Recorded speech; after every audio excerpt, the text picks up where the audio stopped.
إن الحمد لله نحمده ونستعينه ونستغفره ونعوذ بالله من شرور أنفسنا ومن سيئات أعمالنا من يهدي الله فلا مضل له ومن يضلل فلا هادي له وأشهد أن لا إله إلا الله وحده لا شريك له وأشهد أن محمدا عبده ورسوله. بعد أعوذ بالله من الشيطان الرجيم. بسم الله الرحمن الرحيم. كل نفس ذائقة الموت. وبعد وقال رسول الله صلى الله عليه وسلم ما رأيت منظرا قط إلا القبر أفزع منه. وبعد رب اشرح لي صدري ويسر لي أمري واحلل عقدة من لساني يفقهوا قولي. اما بعد، ہر قسم کی تعریف اللہ رب العزت کے لیے ہے جو تمام جہانوں کا پالنے والا ہے، اور درود و سلام ہو ہمارے پیارے نبی محمد رسول اللہ صلی اللہ علیہ وسلم پر۔ انشاءاللہ تعالیٰ آج کا جو ہمارا عنوان ہے یہ ہمیں جھنجھوڑ دینے والا ہے اور خواہشات کو کم کرنے والا ہے، اور اپنی حقیقت یعنی جو ریالٹی ہے، جو دنیا میں ہم جی رہے ہیں، اس کا اصلی مقصد یعنی ریئل پرپس ہم کو بتاتا ہے، اور وہ ہے موت، ڈیتھ، یعنی موت سے قبر تک کیا معاملہ ہونے والا ہے۔ انشاءاللہ تعالیٰ آج کے اس درس میں ہم ان چیزوں پر جو ہے روشنی ڈالیں گے۔ تو دیکھیے، موت برحق ہے، ہر ایک کو آنا ہے۔ دنیا میں ایسا کوئی انسان نہیں ہے جس کو موت نہیں آئیں گی۔ اللہ تعالیٰ نے کہا کل نفس ذائقۃ الموت، ہر نفس کو موت کا مزہ چکھنا ہے۔ پورے انسان، پورے جن، ان کے علاوہ جو اللہ تعالیٰ نے مخلوق بنائی ہے، مطلب فرشتے بھی مرنے والے ہیں۔ کب؟ قیامت سے پہلے اللہ تعالیٰ تمام انسانوں کو جب سور پھونکا جائے گا تو موت دے دے گا، تمام جن اور انسان مر جائیں گے، پورے جانور ختم ہو جائیں گے، جو کچھ اس کائنات میں بستا ہے سب ختم ہو جائیں گے۔ آخر میں اللہ سبحانہ و تعالیٰ ملک الموت کو بھی حکم دیں گے کہ وہ اپنے آپ کو خود جو ہے موت دے دے، اور وہ بھی مر جائیں گے۔ پھر اللہ تعالیٰ کہے گا کہ آج کے دن کا مالک، آج کے دن کا بادشاہ کون ہے؟ اس لیے قرآن نے کیا کہا؟ کل من علیہا فان ویبقی ربک ذی الجلال والاکرام، کہ ہر چیز فنا ہونے والی ہے۔ کل من، ہر چیز ختم ہونے والی ہے۔ تو ہم اور آپ کیا چیز ہے؟ ایوری تھنگ، فرشتے، اتنی بڑی اللہ تعالیٰ کی مخلوقات، یہ سب ختم ہونے والی ہے۔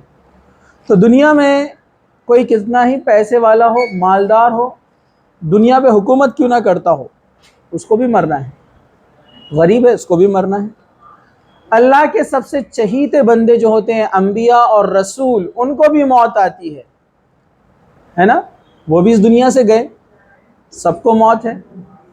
تو ہر ایک کو موت کا مزہ چکھنا ہے، اور ایک برزخ کی زندگی آنے والی ہے جس کو ہم قبر کی زندگی کہتے ہیں، ایک ہی بات ہے۔ تو قبر کا وہ جو راستہ ہے، یہ پہلی سیڑھی ہے آخرت کی۔ یہاں سے شروعات ہونے والی ہے ہماری قیامت کی۔ مطلب قیامت تو آئیں گی جب آئیں گی، لیکن جب انسان مر جاتا ہے اس کی قیامت اس کی موت سے شروع ہو جاتی ہے۔ وہاں سے حساب و کتاب کا سلسلہ شروع ہو جائے گا، اور وہ اصلی زندگی ہے۔ اور عقل مند وہی ہے جو موت آنے سے پہلے سنبھل جائے۔ دیکھیے، اللہ کے رسول صلی اللہ علیہ وسلم نے، ترمذی کی حدیث ہے، کتنے اچھے انداز میں بیان کیا۔ آپ نے کتنا اس کی سختی کو اجاگر کیا کہ اللہ کے رسول صلی اللہ علیہ وسلم جیسی شخصیت، ایسی پرسنالٹی کیا کہہ رہی ہے؟ ما رأیت منظرا قط الا القبر افزع من، میں نے قبر سے زیادہ سخت گھبراہٹ والی جگہ اور کوئی نہیں دیکھی۔ یہ اللہ کے رسول فرما رہے ہیں کہ قبر سے زیادہ گھبراہٹ والی چیز میں نے کوئی نہیں دیکھی۔ مطلب آپ لوگ سنبھل جاؤ، جاگ جاؤ۔ ایسے ہی اللہ کے رسول صلی اللہ علیہ وسلم صحابہ سے کہا کرتے تھے، یا اخوانی، اے میرے بھائیوں، کیا کہتے تھے؟ یا اخوانی لمثل ھذا فاعدوا، اے میرے بھائیوں، اس جیسی چیز، یعنی قبر کی طرف اشارہ ہے، اس جیسی چیز کی تیاری کر لو، یعنی قبر کی تیاری کر لو۔ اور ایک جگہ آپ نے فرمایا کہ دنیا میں سب سے عقل مند انسان وہ ہے جو قبر کی تیاری کرتا ہے، یعنی موت کی تیاری کرتا ہے۔ ایک چھوٹا سا امیجنری ایک واقعہ میں آپ کو بتاتا ہوں، لیکن اس سے آپ سمجھ جائیں گے کہ واقعی میں یہ عقل مند انسان ہے جو آگے آنے والی چیزوں کی تیاری کرتا ہے۔ ایک جزیرہ ہوتا ہے، ایک ٹاپو ہوتا ہے جس پر لوگ بستے ہیں۔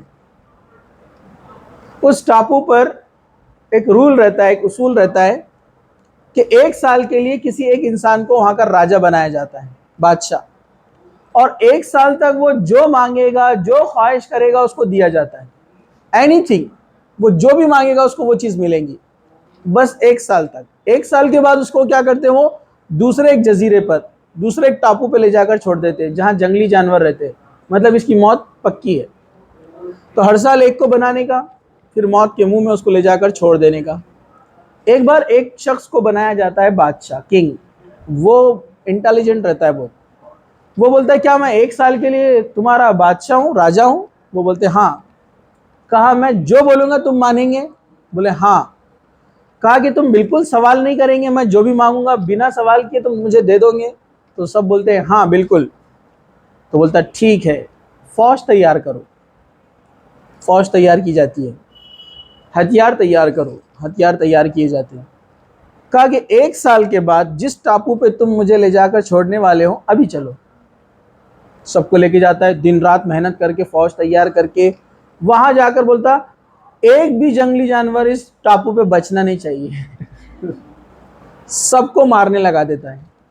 چلو اینٹیں بناؤ، پتھر بناؤ، پتھر تیار کرو، یہاں ایک محل بنانا ہے اپنے کو۔ سال بھر محنت کرتا ہو، جو اس کے انجوائے اور عیش کا ٹائم ہے، لیکن وہ عیش نہیں کرتا ہے، محل بنانے لگاتا ہے۔ بولتا ہے یہاں باغات بناؤ، پھل اور سبزیاں اگاؤ، نہریں کھود کر لے کر آؤ۔ 1 سال سب کو کام لگاتا، خود بھی کام کرتا، خوب محنت۔ اور 1 سال مکمل جب ہو جاتا ہے تو کہتا ہے چلو اپنے اس ٹاپو پہ واپس چلو، جزیرے پہ جہاں پر ہم رہتے تھے۔ سب چلے جاتے، سب سمجھ جاتے اس نے کیا پلان کیا۔ اب 1 سال ہو گیا، بولتا رول کے حساب سے اب تم مجھے کہاں چھوڑنے والے ہو؟ اس ٹاپو پر۔ تو یہ آپ بولیں گے عقل مند انسان ہے کہ نہیں، جس نے اپنا 1 سال نہیں صحیح استعمال کیا، محنت کیا۔ جو آرام کا وقت تھا اس نے آرام نہیں کیا، کیونکہ اس کو معلوم تھا کہ یہ 1 سال پہ ڈیپینڈ ہے اس کی اگلی لائف۔ تو ویسے ہی ہماری اس زندگی پر ڈیپینڈ ہے ہماری قبر کی اور آخرت کی لائف۔ تو اس لیے اللہ کے رسول نے کیا فرمایا، عقل مند انسان وہ ہے جو قبر کی اور بعد والی زندگی کی تیاری کرتا ہے۔ یہ سب سے انٹیلیجنٹ آدمی اللہ کے رسول نے فرمایا۔ تو موت برحق ہے، کوئی موت سے بچنے والا نہیں ہے، کوئی انسان نہیں ہے دنیا میں ایسا جو شروع سے تھا اور آخر تک رہے گا۔ کچھ لوگوں میں غلط عقیدہ ہے، آپ کو پتہ ہے، لوگ سمجھتے ہیں خضر علیہ السلام زندہ ہے اور جو راستوں میں بھٹک جاتے ہیں ان کو راستہ بتاتے ہیں۔ یہ کچھ لوگوں میں ایسا عقیدہ ہے، یہ غلط عقیدہ ہے۔ کل نفس ذائقۃ الموت، ہر نفس کو موت کا مزہ چکھنا ہے۔ خضر علیہ السلام بھی ایک نبی تھے، واللہ عالم، اللہ بہتر جانتا ہے، اللہ نے ان کا نبی ہے قرآن میں ذکر نہیں کیا، لیکن وہ موسیٰ علیہ السلام کے ٹیچر بنے نا۔ موسیٰ علیہ السلام کو انہوں نے گائیڈ کیا، اللہ تعالیٰ کی بہت ساری چھپی ہوئی حکمتوں کو اور راز کو انہوں نے بتایا۔ تو علماء کا کہنا ہے کہ غیر نبی نبی کا استاد نہیں ہو سکتا، اس لیے وہ بھی ایک نبی ہوں گے، ٹھیک ہے، واللہ عالم بالصواب۔ تو ان کو بھی موت آئی، کیونکہ سب سے چہیتے اور محبوب رسول اور نبی اللہ تعالیٰ کے کون ہیں؟ محمد رسول اللہ صلی اللہ علیہ وسلم۔ ان کو موت آئی تو باقی لوگوں کو کیوں نہیں آئے گی؟ تو ہر ایک کو مرنا ہے، مجھے، آپ کو، ہر ایک کو۔ تو بیٹر یہ ہے کہ آخرت کی تیاری کرے۔ یہ بہت چھوٹی سی لائف ہے، بالکل اس آدمی کی طرح جس کا ابھی ہم نے واقعہ سنا۔ چلیے اب ہم آگے بڑھتے ہیں۔ تو یہاں پر موت سے قبر تک کا جو سفر ہے اس کے تعلق سے ہم چند چیزیں یہاں پر جو ہے دیکھیں گے۔ آج کے اس لیکچر میں ساری چیزیں کور نہیں ہوں گی، تو انشاءاللہ اگلے درس میں بھی یہ بات آگے جاری رہے گی۔ چلیے، سب سے پہلی چیز، موت کو یاد کرنا ایک مستحب عمل ہے، ایک اچھا عمل ہے، اور اس شریعت نے اس پر زور دیا ہے۔ اللہ کے رسول صلی اللہ علیہ وسلم نے بار بار اس کی تاکید کی ہے کہ موت کو یاد کیا کرو۔ موت کو کثرت سے یاد کرنا، صحیح ابن ماجہ روایت ہے، حضرت ابو ہریرہ رضی اللہ عنہ بیان کرتے ہیں کہ رسول اکرم صلی اللہ علیہ وسلم نے فرمایا کہ لذتوں کو مٹانے والی یعنی موت کو کثرت سے یاد کیا کرو۔ انسان جب موت کو یاد کرتا ہے نا تو لذتیں ختم ہو جاتی ہے.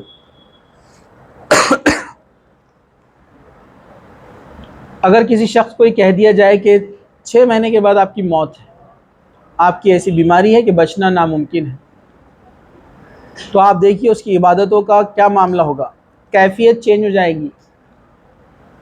آپ دیکھیے دنیا سے کچھ محبت نہیں کرے گا، جو کچھ اس کے پاس ہے اللہ کی راہ میں خرچ کرے گا. ایک شخص ہے جس کا لائیو ویڈیو یوٹیوب پہ اویلیبل ہے، اس کا پورا نام بھول گیا میں، اس کا بنات سرنیم ہے، بنات، میں آپ کو کبھی بتا دوں گا. اس کو کینسر ڈیٹیکٹ ہوا لاسٹ سٹیج میں، آسٹریلین تھا، مسلم ہے، اور ملینر بلینر، بہت پیسہ، گھر پہ ایک ساتھ گاڑیاں کھڑے رہتی اس کی، آڈی اور جو ہے فراری وغیرہ سب، اتنا پیسے والا تھا. اس کی ایک ایک واچ 60 لاکھ کی ہے، ایک ایک واچ، اور واچ کی ایسے لائن سیریز ہے اس کے پاس پوری. اس کو بتایا گیا کہ لاسٹ سٹیج ہے آپ کا، تو اس کو بڑی تکلیف ہوئی، تھوڑا اس کو صدمہ بھی لگا، لیکن اس کا ایک انٹرویو ہے، ون پاتھ نیشن ایک اسلامی تنظیم ہے، انہوں نے اس کو پورا ریکارڈ کیا اس سے پرمیشن لے کر. تو اس شخص نے پہلے تو تھوڑا سا غمگین ہوا جس سن کر کہ 6 مہینے کے بعد اس کی موت ہو جائیں گی، ڈاکٹروں نے کہہ دیا، پورے دنیا کے ڈاکٹرز کو اس نے بتا دیا. تو بعد میں وہ سوچنے لگا کہ یہ اللہ تعالیٰ کا بہت بڑا احسان ہے کہ مجھے پہلے پتہ چل گیا کہ موت کب آنے والی ہے، ورنہ جو لوگ اچانک دنیا سے چلے جاتے ہیں ان کا کیا معاملہ ہوتا ہوگا. تو آپ اس کا ایمان بھی دیکھیے اس شخص کا. اس نے کہا this cancer is the gift from اللہ سبحانہ و تعالیٰ. اس نے انٹرویو میں کہا اس کے، یہ جو کینسر کی بیماری مجھے ملی اور مجھے پہلے پتہ چل گیا کہ موت آنے والی ہے، تو یہ اللہ تعالیٰ کی طرف سے ایک بہت بڑا تحفہ مجھے ملا ہے. اور اس نے فوراً چیریٹی شروع کر دیا. افریقہ کے جتنے غریب ممالک ہیں وہاں پر کئی لاکھوں اربوں ڈالرز اس نے ڈونیٹ کیا، کئی غریب تنظیموں کو، مسلمانوں کو، مدرسوں کو، اور کئی بیواؤں کو اس نے ڈونیٹ کرنا شروع کر دیا اپنی ساری پراپرٹیز. اس کے انٹرویو میں اس سے پوچھا گیا کہ اب یہ جو آپ کو فراری آپ کے سامنے کھڑی ہے آپ کی، اس کی آپ کے نزدیک کیا قیمت ہے؟ اس نے کہا کہ پہلے میرے نزدیک اس کی بڑی قیمت تھی، میں بالکل پسند بھی نہیں کرتا تھا کہ کوئی اس کو ٹچ کر دے، لیکن اب میرے پاس اس کی کوئی ویلیو نہیں ہے کیونکہ اب یہ میرے ساتھ قبر میں نہیں جائیں گی. اس کا ویڈیو ہے، آپ ضرور دیکھیے. اور اس نے کہا کہ میری جو سامان ہے، گھڑیاں وغیرہ، واچز، یہ اس کو بیچنا نہیں، اس کو رہنے دو. اس کے گھر والوں کو کہا اس نے، تاکہ لوگ عبرت لے کہ اس میں سے کوئی بھی چیز میرے ساتھ قبر میں نہیں گئی. اور ماشاءاللہ کلمے کے ساتھ اس کا انتقال ہوا. جب اس نے چیریٹی شروع کیا نا، ڈونیشن، زکوٰۃ، صدقات وغیرہ خوب دیا نا، اللہ تعالیٰ نے اس کو اور ایکسٹینڈ کر دیا لائف کو. 6 مہینے کی بجائے وہ 1.5 سال تک زندہ رہا. تو اس نے کہا کہ یہ اللہ تعالیٰ کی طرف سے ایک بہت بڑا احسان ہوا ہے کہ اس نے مجھے اور زندگی دی. اس میں 2 چیزیں پتہ چلی کہ موت کس کو کب آئیں گی کوئی نہیں بتا سکتا. جو ڈاکٹرز سے بول رہے تھے کہ تم 6 مہینے سے زیادہ زندہ رہ ہی نہیں سکتے، امپاسبل ہے، اتنا ہائی لیول کا اس کو کینسر پہنچ چکا تھا، لیکن اللہ تعالیٰ نے اور 1.5 سال اس کو زندگی دی. تو اس سے پتہ چلتا ہے کہ زندگی اور موت اللہ کے ہاتھ میں.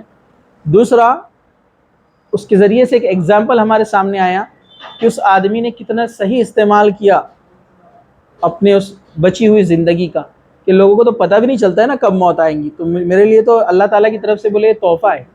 اور ہاسپٹل میں اس کا انتقال ہوا کلمہ پڑھتے ہوئے، اس کا بھی ویڈیو اس نیٹ کے اوپر یوٹیوب پر ہے. ٹھیک ہے، تو یہ دیکھیے آپ، موت آنے والی ہے، ہمارے ساتھ کچھ بھی جانے والا نہیں ہے.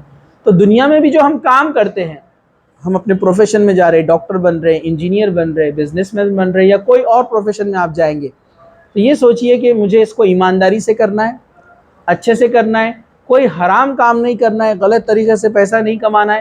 تو انشاءاللہ یہ جو آپ ایکٹیویٹیز اور جو کام کر رہے ہیں، حلال کمائی آپ کما رہے ہیں، گھر والوں کے لیے سپورٹ کر رہے ہیں، یہ بھی ثواب کا ذریعہ رہے گا. میں اس لیے بتا رہا ہوں، کچھ لوگ نے تو یہ بیان سن کر بولتے سب چھوڑ چھاڑ کے بیٹھ جاؤ تسبیح لے کر.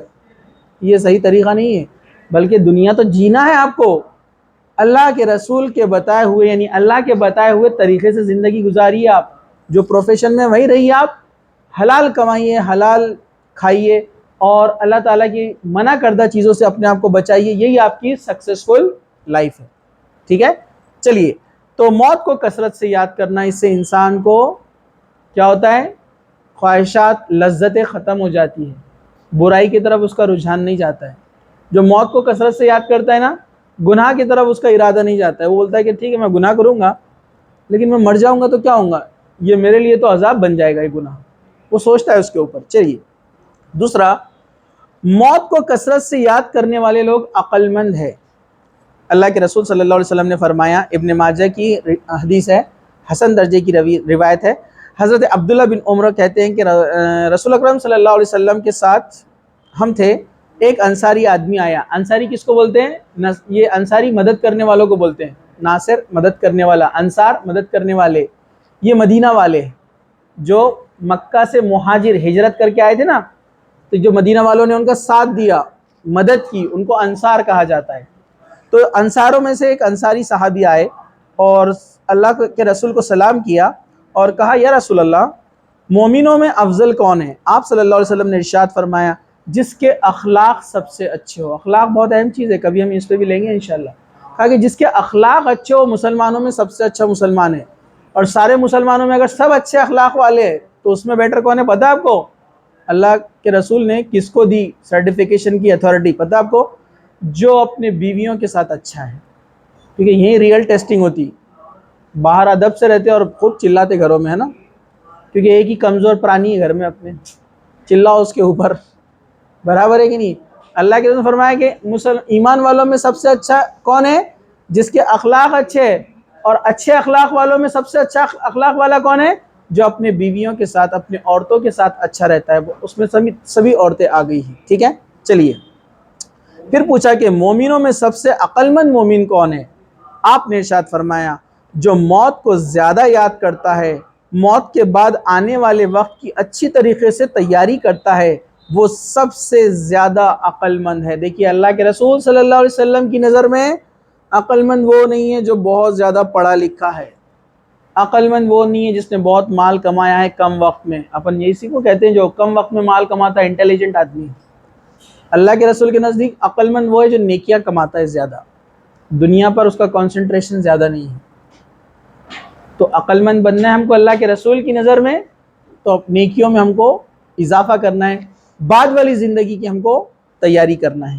چلیے، موت کو یاد کرنا ایک عبادت بھی ہے، موت کو یاد کرنا ایک عبادت بھی ہے، اس کا ثواب بھی ملے گا آپ کو۔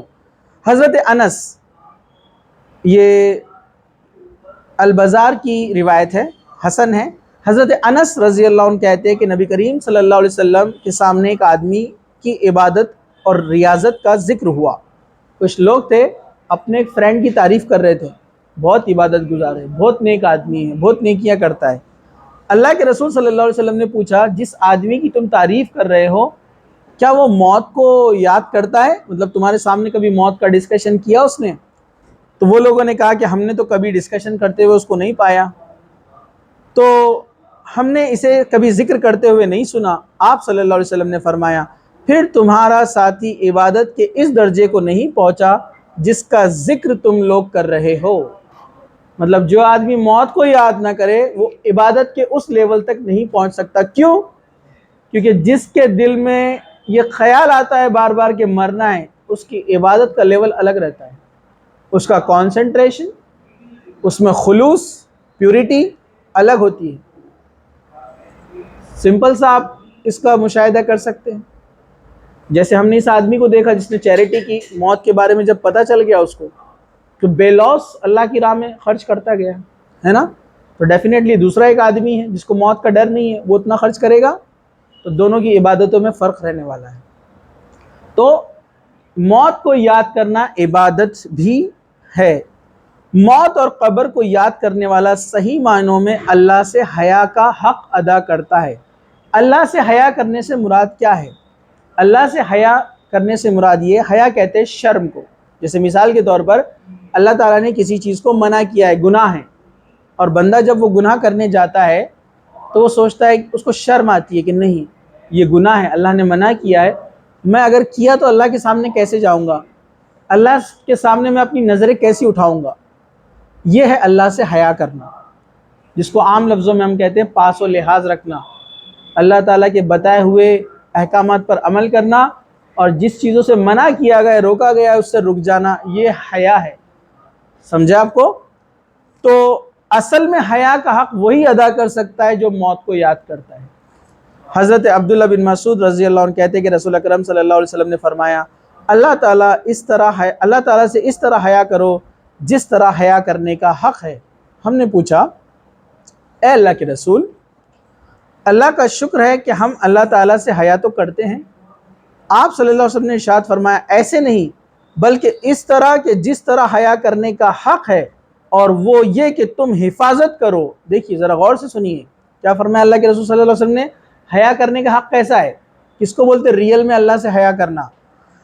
کہا کہ تم حفاظت کرو سر کی اور جو کچھ اس کے اندر ہے، یعنی آنکھ، منہ اور کان کا اور دماغ، اس 4 چیزوں کا ذکر ہو رہا ہے یہاں پر۔ مطلب برا مت سوچو، نیت اچھی رکھو، برا مت سنو، برا مت بولو، برا مت دیکھو، برائیوں سے اپنے ان اعضاء کو بچائے رکھو، کیونکہ اس کا حساب ہونے والا ہے۔ اس کی حفاظت سے مراد یہ ہے کہ اس سے آپ کوئی بھی گناہ کی طرف نہ سنیں، نہ دیکھیں اور نہ کچھ بولے۔ گالیاں گلوچ کرنا، لڑائی جھگڑا، کسی کے دل کو تکلیف پہنچانا، آنکھوں سے برائیوں کو دیکھنا۔ آج کل تو فنگر ٹپ پہ آپ کے موبائل میں برائیاں دیکھنے کے لیے، ناچ گانا، میوزک سننا، گالیاں وغیرہ، سب اس میں کان سے برائیاں ہیں۔ کسی کے تعلق سے برا سوچنا، یہ بھی سر سے متعلق ہے۔ کہا کہ اپنے سر کی اور اس کے اندر جو کچھ ہے اس کی حفاظت کرو، وہ آدمی اللہ کا صحیح حیا کا حق ادا کرتا ہے۔ پھر آگے فرمایا پھر پیٹ کی حفاظت کرو اور جو کچھ اس سے جڑا ہوا ہے اس کی حفاظت کرو، یعنی حرام کھانے سے بچو۔ پیٹ سے جڑا مطلب متعلق کیا ہے؟ حرام نوالا آپ کھاتے ہیں، آپ کی کوئی دعا قبول نہیں ہوتی ہے۔ کہا کہ حرام چیزوں سے بچو، اور جو اس سے اعضاء لگے ہوئے، ہاتھ، پیر اور شرمگاہ، اس سے برائی مت کرو۔ یہی ہے پیٹ سے جڑے ہوئے اعضاء۔ تو ہاتھ سے اپنے برائی مت کرو، پیر سے برائی کی طرف چل کر مت جاؤ، اپنی شرمگاہ کا غلط استعمال مت کرو۔ یہ ہے پیٹ اور اس سے جڑے ہوئے اعضاء کی حفاظت کرنا۔ اور اسی طرح فرمایا اور یاد کرو قبر میں ہڈیوں کے گل سڑ جانے کو۔ یاد کرو کہ تمہاری ہڈیاں زمین میں جانے کے بعد پوری طریقے سے گل جائیں گی، سڑ جائیں گی۔ یہ پیٹ، یہ ہاتھ پیر، یہ آنکھ، کچھ نہیں بچنے والا ہے جس کے لیے تم برائیاں کر رہے ہو، جس کے ذریعے برائیاں کر رہے ہو۔ اور جو شخص آخرت کی زندگی کا خواہش مند ہو، جو چاہتا ہے کہ اس کی مرنے کے بعد کی لائف ایک دم ریلیکس اور سکون میں رہے، اسے چاہیے کہ دنیا کی زیب و زینت کو چھوڑ دے۔ جس شخص نے یہ سارے کام کیے، اس نے گویا اللہ تعالیٰ کے ساتھ حیا کرنے کا پورا حق ادا کیا۔ یہ ہے اللہ تعالیٰ کے ساتھ حق ادا کرنا، کہ اپنے آپ کو تمام بری چیزوں سے بچاؤ۔ یہ ہے اللہ کے ساتھ حق، یعنی اس کے حیا کا حق ادا کرنا۔ ٹھیک ہے، دھیان سے سنیے۔ اب ہم آگے چلتے ہیں۔ موت کو کثرت سے یاد کرنا ہے لیکن موت کی تمنا نہیں کرنا ہے۔ موت کو کثرت سے یاد کرنا ہے لیکن موت کی تمنا نہیں کرنا ہے۔ پہلے فرق بتا دیتا ہوں میں آپ کو، ڈیفرنس۔ جاگیں گے تو سنیں گے، ہے نا؟ تو ڈیفرنس میں آپ کو بتاتا ہوں، موت کو یاد کرنے میں اور موت کی تمنا کرنے میں کیا فرق ہے۔ جیسے کہ انسان یہ سوچتا ہے کہ مجھے ایک دن مرنا ہے، قبر میں جانا ہے، اللہ سے ملاقات کرنا ہے، تو اللہ کو کیا جواب دوں گا؟ تو وہ توبہ استغفار کرتا ہے اور گناہوں سے اپنے آپ کو بچاتا ہے۔ یہ ہے موت کو یاد کرنا۔ موت کی تمنا کرنا، زندگی سے پریشان ہو گئے، یا اللہ موت دے دے۔ عورتیں اکثر کرتی ہے ایسا، ہے نا؟ یا اللہ مجھے موت دے دے، جلدی سے مار دے، اس دنیا سے مجھے نجات دے دے، ہے نا؟ تو یہ اس طرح سے لعن طعن کرنا، موت کی تمنا کرنا، اللہ کے رسول صلی اللہ علیہ وسلم نے منع کیا ہے۔ موت کی خواہش کرنا منع ہے۔ جیسے حضرت ابو ہریرہ فرماتے ہیں، بخاری کی روایت ہے کہ رسول اکرم صلی اللہ علیہ وسلم نے فرمایا کوئی شخص موت کی تمنا نہ کرے۔ اگر کوئی نیک آدمی ہے تو اپنی نیکیوں میں اضافہ کرے گا، اگر گناہگار ہے تو ممکن ہے کہ اللہ تعالیٰ اسے معافی کا موقع دے دے۔ مطلب موت کی تمنا کیوں نہیں کرنا ہے؟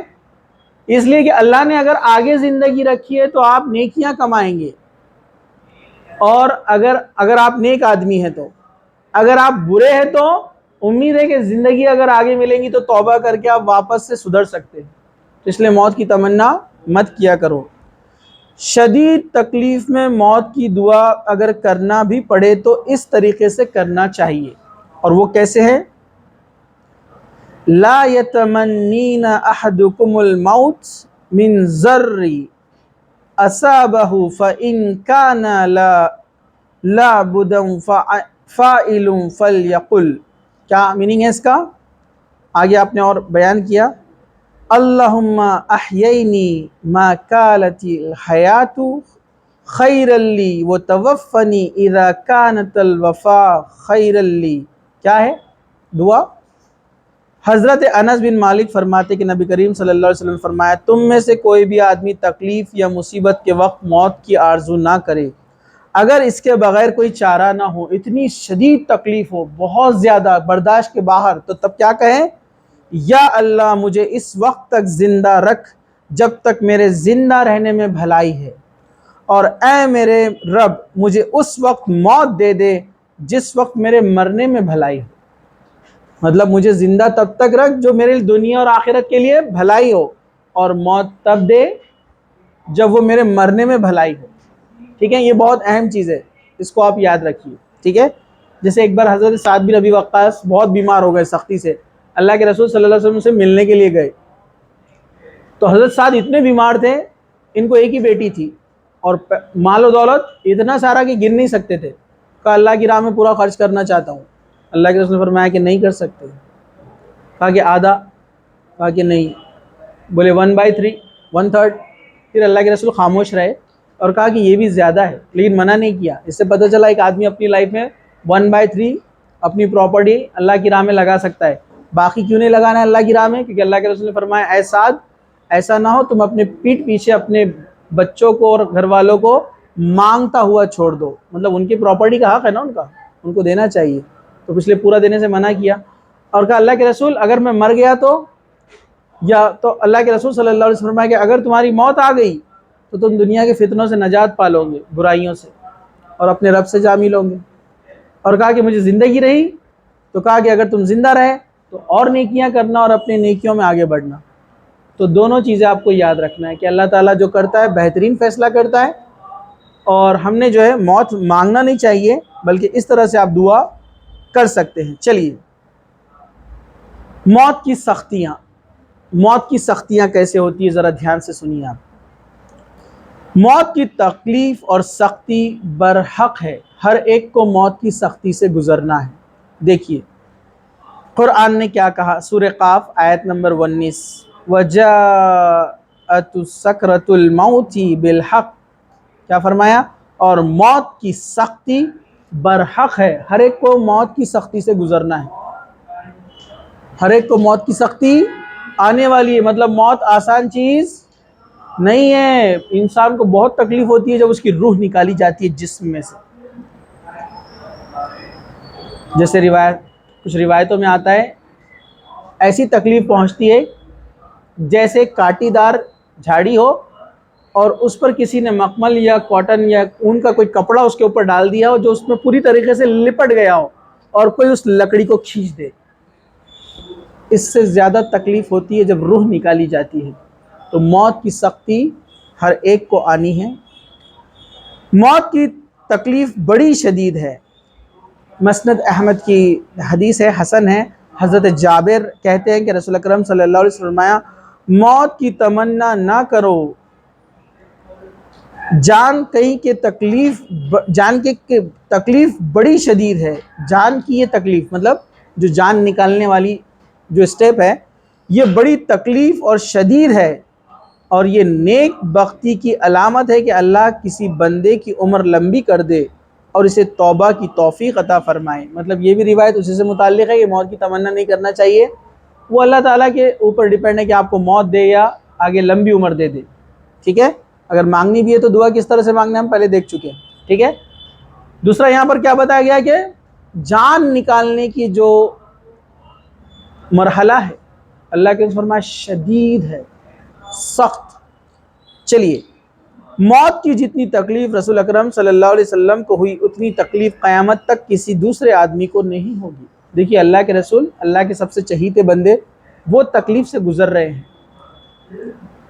حضرت انس بن مالک کہتے ہیں، یہ ابن ماجہ کی روایت ہے، کہ جب رسول اکرم صلی اللہ علیہ وسلم کو موت کی تکلیف شروع ہوئی تو حضرت فاطمہ رضی اللہ عنہ نے کہا، ہائے میرے باپ، ہائے میرے والد کی تکلیف۔ رسول اکرم صلی اللہ علیہ وسلم نے فرمایا، آج کے بعد تمہارے باپ کو ایسی تکلیف کبھی نہیں ہوگی، تمہارے باپ کو موت کے وقت ایسی تکلیف آئی جو آئندہ قیامت تک کے کسی اور کو نہیں آئیں گی۔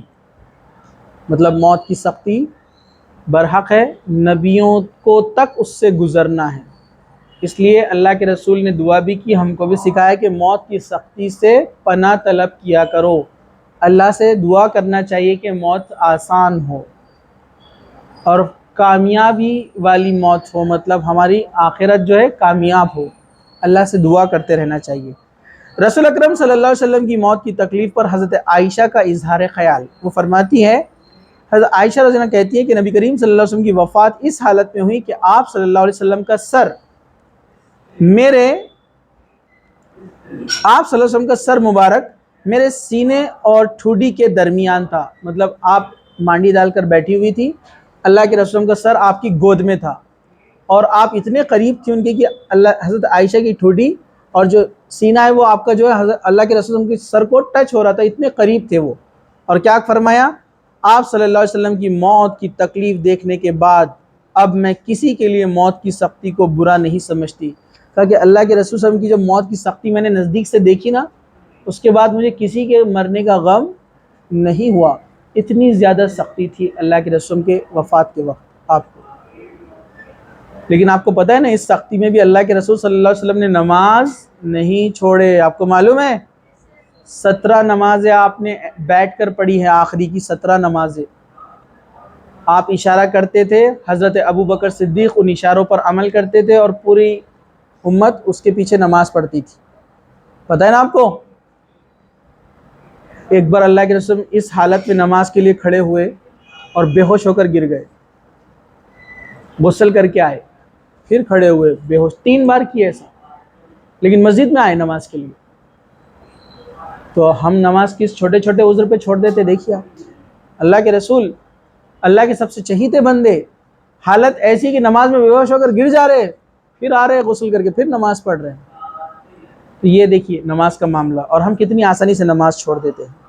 چلیے، مرتے وقت مومن کی اعزازات یعنی جو اس کا ریسپیکٹ، اس کا جو مقام ہے، اس کو جو ہم کہیں گے، کیا کہیں گے اس کو، بلندیاں یا اس کے جو انعامات ہیں، اس کے بارے میں کیا آتا ہے، ذرا غور سے سنیے،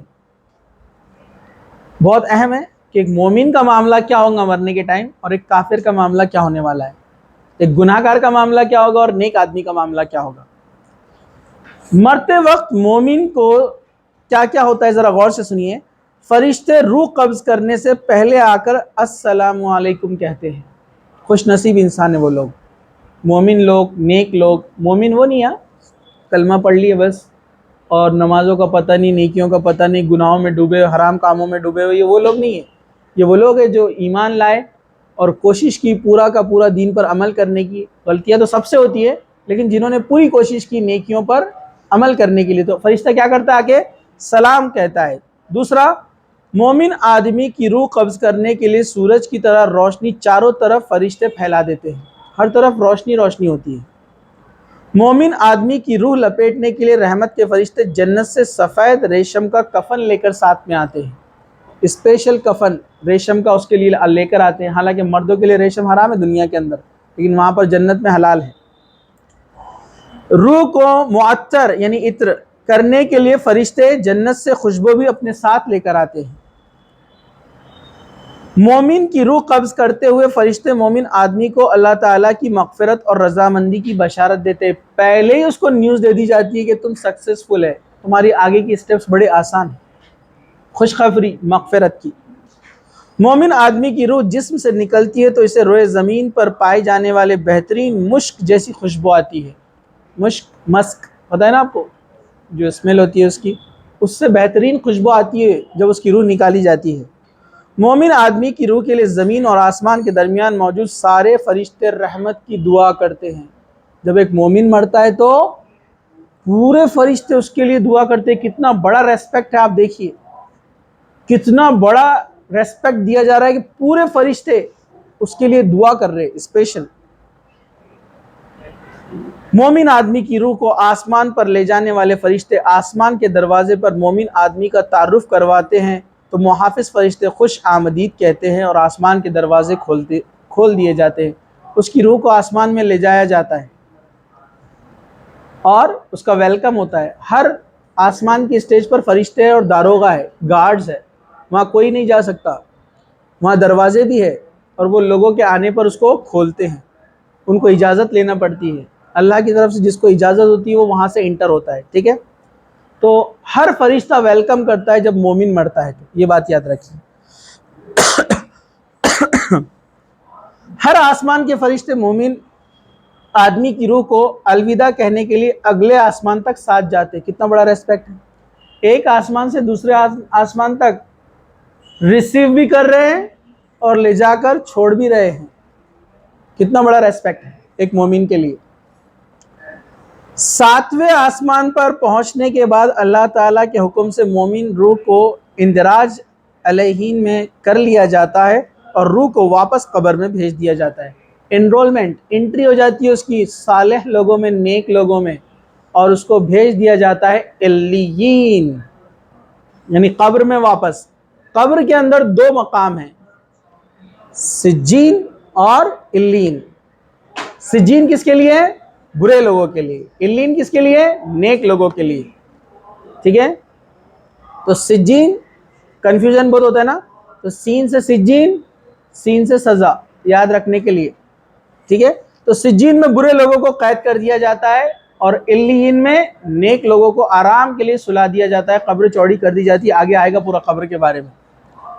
اسی کو برزخ کہتے ہیں، اسی کو قبر کہتے ہیں۔ کچھ لوگ بولتے ہیں قرآن میں تو قبر کا ذکر ہی نہیں آتا ہے، لفظ قبر کا ہے قرآن کے اندر۔ تو قرآن میں جو برزخ کا ذکر کیا گیا ہے نا، وہی قبر ہے۔ کہ ہم مردے کو جب اشارہ کرتے ہیں قبر میں سزا ہو رہی ہے، مطلب وہ برزخ میں، تو قبر کی طرف اشارہ کیا جاتا ہے، لیکن ایکچوئل اس کی پوزیشن کہاں ہے کسی کو نہیں معلوم، کہ برزخ ہے کدھر، زمین اور آسمان میں وہ ہے کہاں کسی کو نہیں پتہ ہے۔ کیونکہ برزخ کا میننگ ہی ہوتا ہے ان سین بیریئر، ایسی جگہ جس کو کسی نے دیکھا نہیں ہے، وہ ایک آڑ ہے۔ برزخ مطلب ایک آڑ، نہ ہم اس طرف جا سکتے ہیں نہ وہ اس طرف آ سکتے ہیں۔ اس پہ بھی ہم انشاءاللہ آگے دیکھیں گے۔ تو یہ معاملہ ہوتا ہے نیک روح کا، مومن کی روح کا۔ روح قبض کرنے سے پہلے فرشتے مومن آدمی کو اللہ تعالیٰ کا سلام کرتے ہیں۔ یہ حدیث ہے، معاف کیجیے گا، یہ آیت ہے سورہ نحل کی آیت نمبر 32۔ اس کو جنت کے تعلق سے بھی بیان کیا گیا کہ جنت میں مومن جب داخل ہوں گے تب بھی ان کو سلام فرشتے کریں گے، ٹھیک ہے۔ الذین تتوفاہم الملائکۃ طیبین یقولون سلام علیکم، کیا ہے؟ نیک اور متقی لوگوں کی روح فرشتے قبض کرنے آتے ہیں تو کہتے ہیں تم پر سلامتی ہو، ٹھیک ہے۔ سلام کے بارے میں جو پہلے ہم نے کہا، مومن آدمی کی روح قبض کرنے کے لیے فرشتے اسے اللہ تعالیٰ کی خوشنودی اور رضامندی کے تعلق سے پہلے ہی بتا دیتے ہیں۔ حدیث طویل ہے، میں مختصر سے آپ کے سامنے سارے نکات میں نے رکھ دیے، ٹھیک ہے۔ یہ جو ہے بخاری کی حدیث ہے، فرشتے آتے ہیں اور اس کو خوشخبری دے دیتے ہیں کہ تم اس جو تمہارا امتحان تھا، جو آزمائش کی جگہ تھی دنیا کی، تم اس میں کامیابی کے ساتھ جا رہے ہو، تمہارا معاملہ بہتر ہونے والا ہے۔ ویسے جتنے بھی میں نے نکات بتائے، مومن آدمی کی روح قبض کرنے کے لیے سورج کی طرح روشنی کو پھیلا دیا جاتا ہے۔ جتنے بھی میں نے نکات بتائے 8 آپ کو، یہ سب جو ہے اس حدیث کے اندر آتے ہیں، جو حدیث موجود ہے مسند احمد میں، اور یہ حسن درجے کی حدیث ہے۔ جتنے بھی نکات میں نے بتائے یہ ایک ہی حدیث میں سارے آ جاتے ہیں کہ مومن کا معاملہ کیسے ہونے والا ہے جب اس کی روح قبض کی جائیں گی۔ اسی طرح جو ہے ہم آگے بڑھتے ہیں۔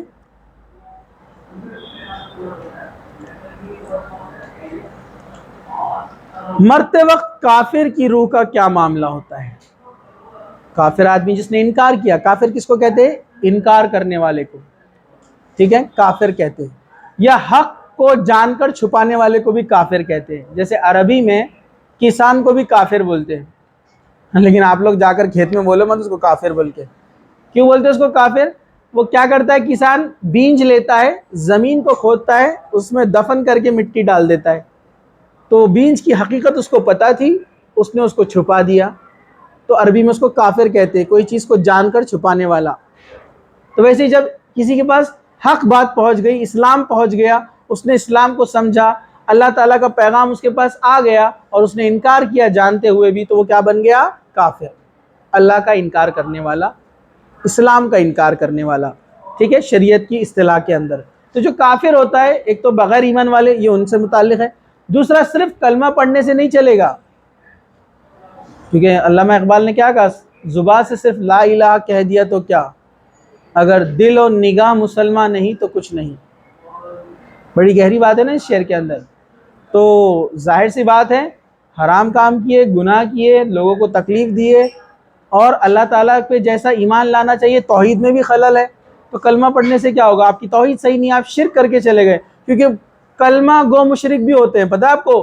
کلمہ تو پڑھتے ہیں، اللہ کے علاوہ کسی اور کے سامنے سر جھکاتے ہیں، پیڑ پودے، قبر، مزار وغیرہ، ہے نا؟ تو یہ پھر ایمان والے کہاں سے ہوئے؟ تو شرک ہوا نا، ایسے لوگ جنت میں داخل نہیں ہوں گے، یہ یاد رکھیے آپ۔ ہم نے اس سے پہلے اس پر ڈیٹیل میں پورے لیکچرز لیے تھے شرک کے بارے میں، شرک کا بیان، ٹھیک ہے۔ چلیے، کافر کے ساتھ کیا ہوتا ہے مرتے وقت؟ مرتے وقت کافر آدمی کے ساتھ معاملہ کیا ہوتا ہے؟ کافر کی روح قبض کرنے کے لیے انتہائی خوفناک سیاہ چہرے والا فرشتہ آتا ہے، ایک دم بلیک اس کا چہرہ ہوتا ہے، اور ایک دم ڈراونا ہوتا ہے، اور اس کے چہرے کے اندر کئی چہرے ہوتے ہیں، اتنا خطرناک کہ اس کو دیکھ کر انسان ڈر جاتا ہے۔ تو یہ بد روح، بری روح یا کافر کی روح لینے کے لیے آ رہا ہے فرشتہ۔